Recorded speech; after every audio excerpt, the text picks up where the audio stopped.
안녕하십니까?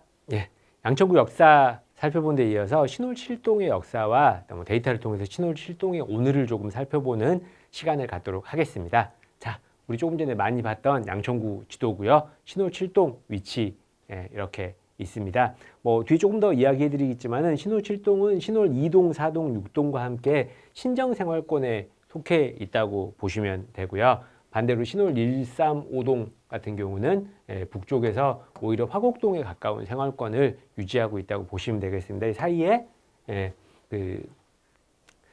경인고 고속도로 위치 때문에 두 개 동이 갈라져 있는 상태입니다. 지도로 살펴보시면은요, 저희 양천구의 가장 바깥쪽에 이렇게 위치해 있는 그런 동입니다.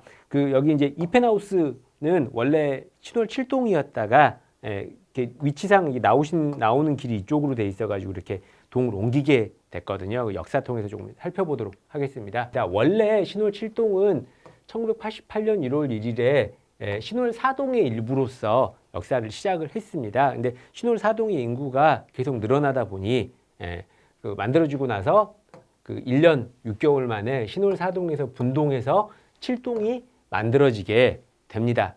그리고 한 번 더 경계가 조정이 되는데요. 신정 이펜하우스가 아까 지도상에서 보셨듯이 입구의 위치나 이런 것들 때문에 신월 7동에 속하는 것보다 신정 3동으로 가는 것들이 훨씬 더 편하다는 그런 것들이 있어가지고 신정 3동에 편입이 되게 됩니다.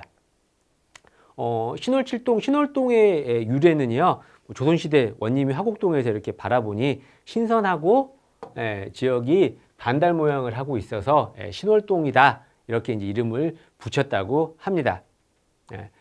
지역 자체는 바로 넘어가면 이제 부천시 고강동 작동, 조금만 넘어가면 부천이 되거든요. 그다음에 이게 특히 까치울 터널이 한 10여 년 전에 개통이 되면서 더더욱 부천 넘어가는 게 편한 상태가 돼 있습니다. 그래서 이렇게 부천과 굉장히 경계해 있고요. 특별한 건 서울과학수사연구소가 여기 위치해 이쪽을 서울 지역에서 중요한 범죄들이 일어났을 때 각종 이제 과학 기법을 동원한 수사 진행이 이곳에서 진행이 되게 됩니다.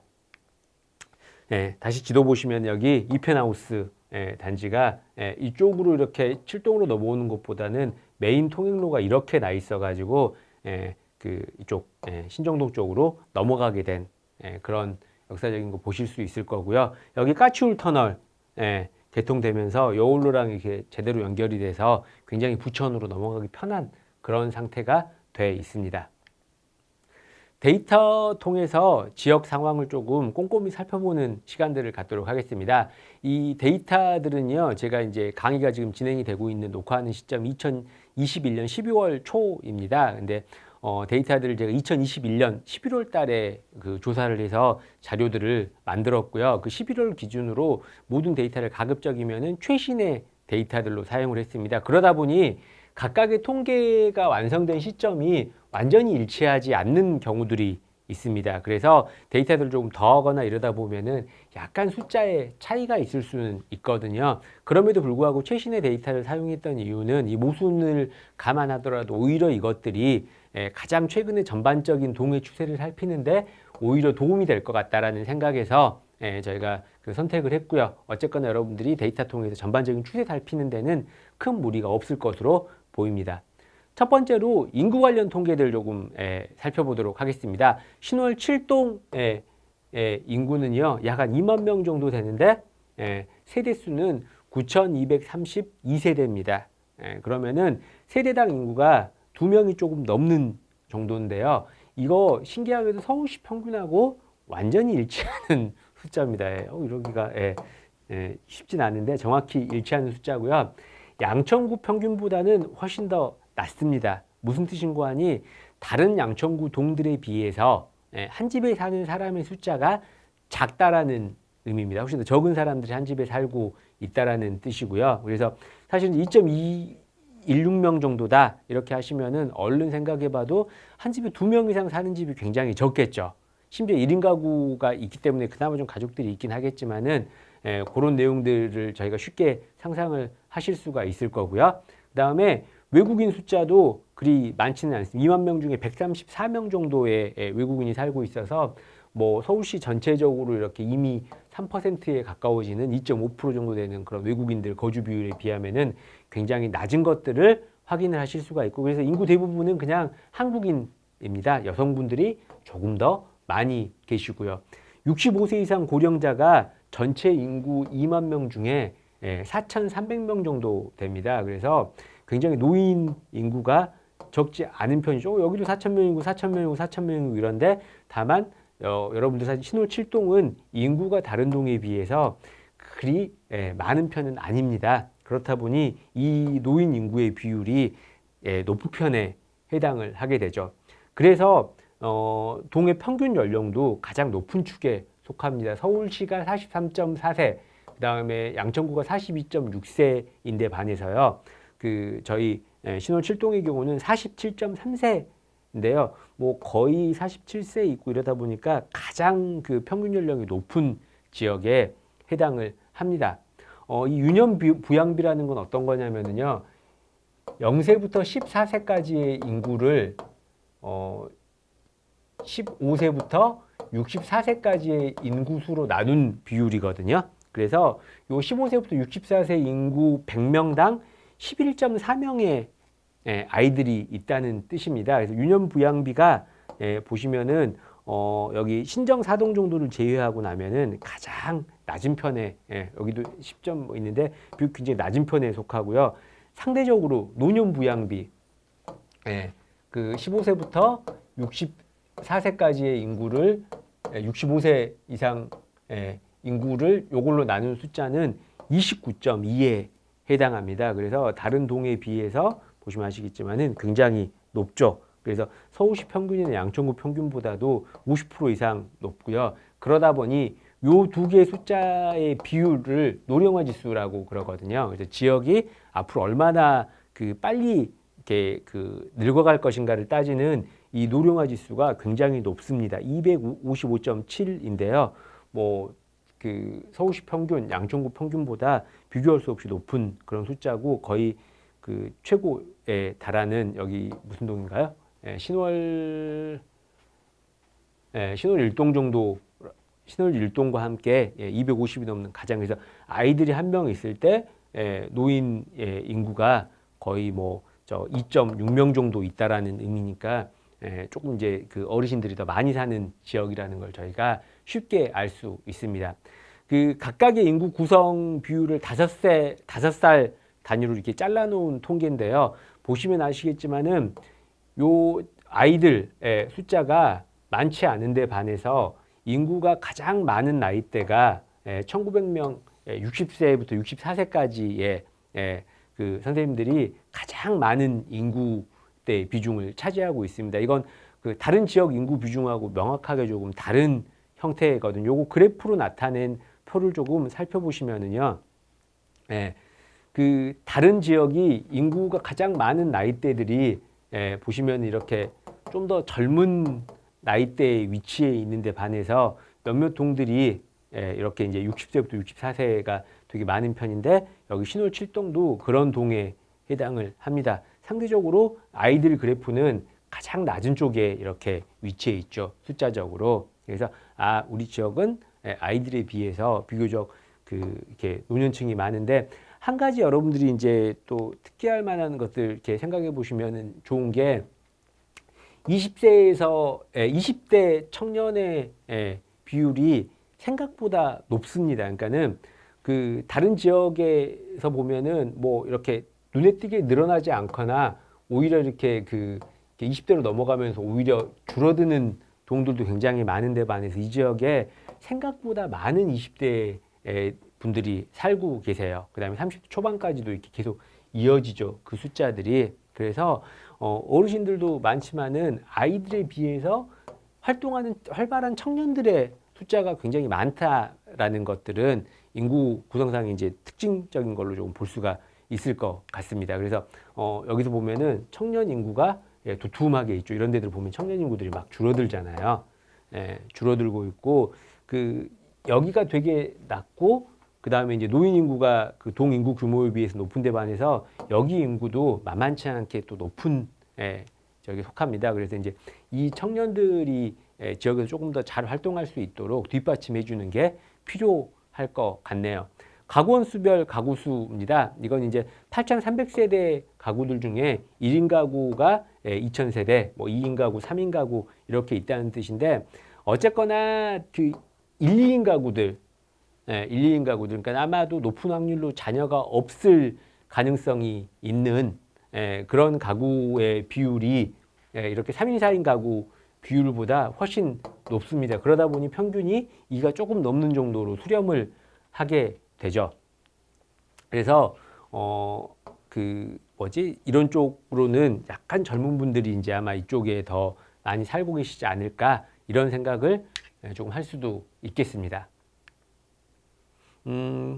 실제로 이제 저희가 요 데이터 신홀7동 요 데이터들 보면은요, 요 두 개 1인 2인 가구의 비율이 평균적으로 구의 다른 동들에 비해서 조금 더 높은 쪽에 있는 것들 보실 수가 있을 겁니다. 그래서 우리 지역은 이렇게 소규모로 적게 사는 사람들이 되게 많이 있고 오히려 3인 이상의 가족을 이루어 사는 사람들이 훨씬 더 적은 상태라는 것들을 쉽게 이제 파악을 할 수가 있죠. 물론 뭐 이렇게 그 신정 사동이나 이런 데처럼 아예 이렇게 가장 많은 쪽에 속하지는 않습니다. 다행히.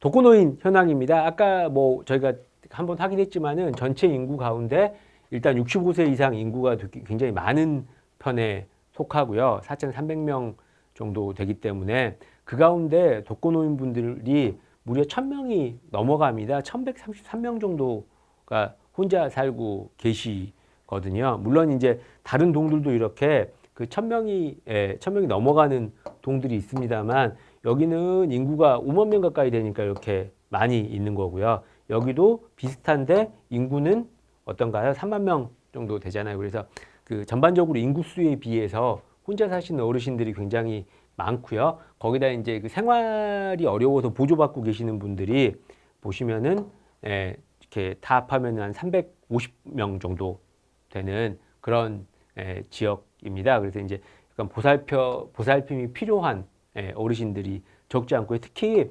80세 이상이시면서 생활이 어려우신 분들이 80세 이상 독거하시면 생활이 어려우신 분들이 무려 뭐 140명 정도, 150명 가까이 되거든요. 실제로 발견되지 않으신 분들까지 합하면은 꽤 많은 분들이 이제 이렇게 혼자 살고 계시다는 걸 쉽게 추측을 할 수가 있을 것 같습니다.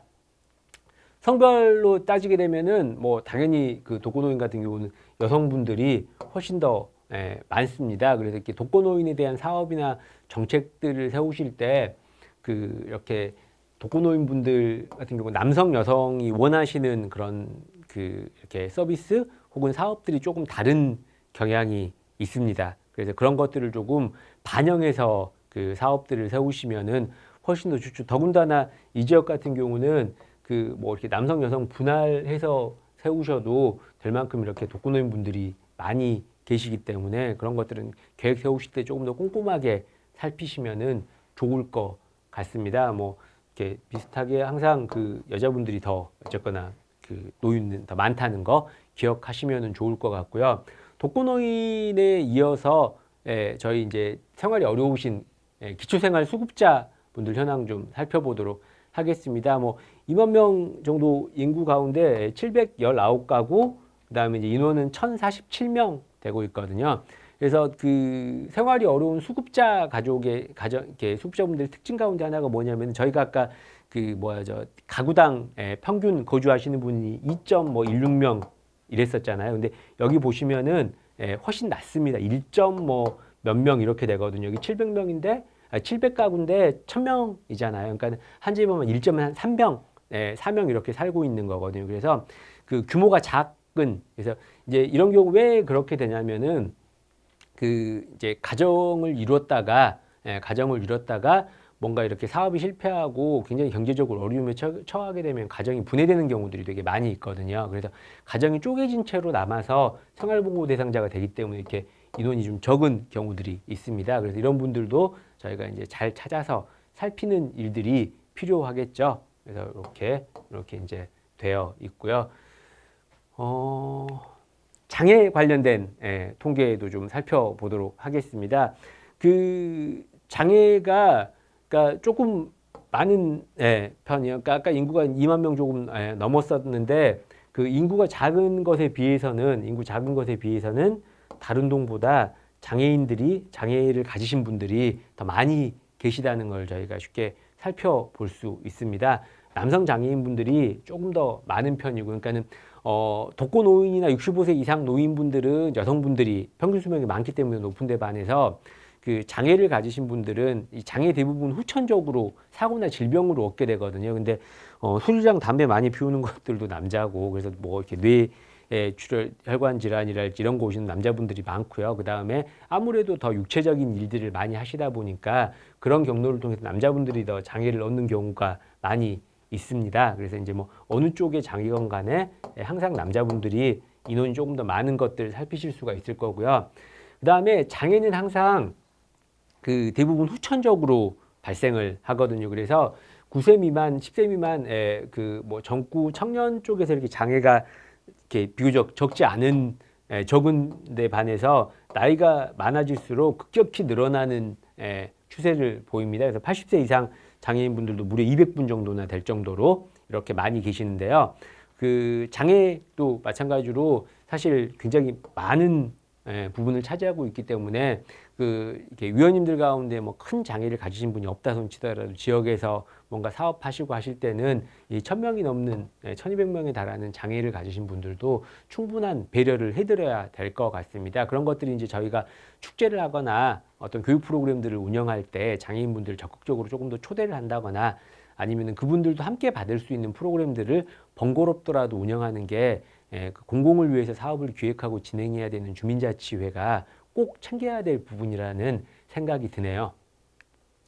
자, 이제 지역의 경제적인 현황을 살펴볼 수 있는 종사자별 사업체 수 통계입니다. 양천구 자체가 주로 베드타운 형태로 이루어진 지역이기 때문에 그 사업체별 종사자 수 자체가 많지 않습니다. 그래서 여기 이제 뭐 한 12만 개 정도의 일자리만 존재하고 있고, 이 12만 개의 일자리는 영등포 동 하나의 일자리보다도 훨씬, 영등포동이 일단 여의도동 일자리보다도 훨씬 더 작은 그 숫자거든요. 근데 그나마도 신월칠동 같은 경우는 조금 큰 기업이 하나는 있네요. 그러니까 양천구 전체에 500명 넘는 그 기업 10개도 안 되는데 그 중에 하나가 그래도 신월칠동에 존재를 하고 있습니다. 근데 그럼에도 불구하고 신월칠동의 1324개 사업체 가운데